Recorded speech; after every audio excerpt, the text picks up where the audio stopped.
এবার আমরা উদাহরণ 3 নাম্বারটা করবো। উদাহরণ 3 নাম্বারটা কি বলছে, একটি ত্রিভুজের 3 বাহুর দৈর্ঘ্য যথাক্রমে 7 সেন্টিমিটার, 8 সেন্টিমিটার এবং 9 সেন্টিমিটার এর ক্ষেত্রফল নির্ণয় করো।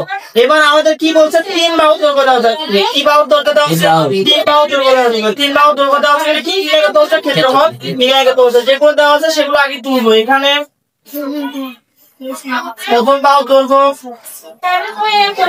প্রথম বাহুর দৈর্ঘ্যকে এ লিখলাম। এ কত? আমাদের প্রথম বাহুর দৈর্ঘ্য 7 সেন্টিমিটার।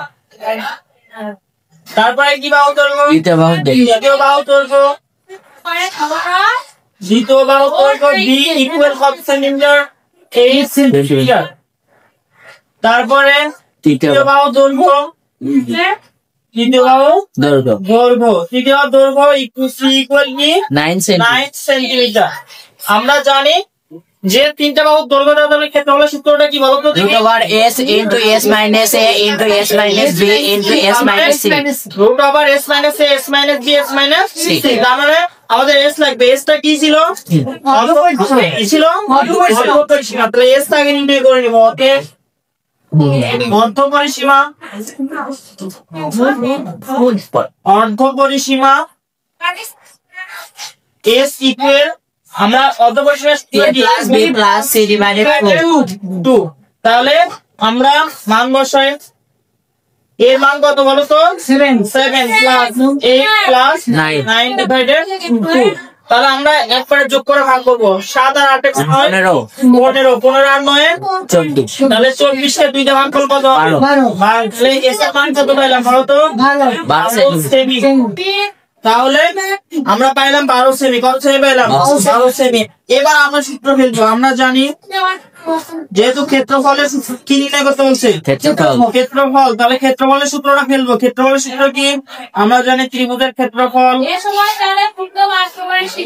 ত্রিভুজের ক্ষেত্রফল s into s minus a into s minus b s minus c।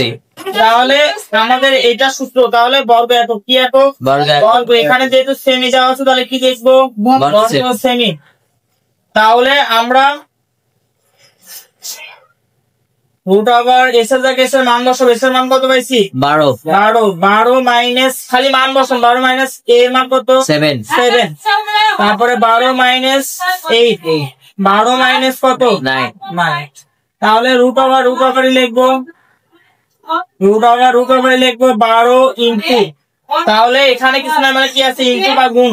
তাহলে এখানে কত দিব? 12 থেকে 7 বাদ দিলে কত হয়? 5। তারপরে গুণন, এখানে 12 থেকে 8 বাদ দিলে কত হয়?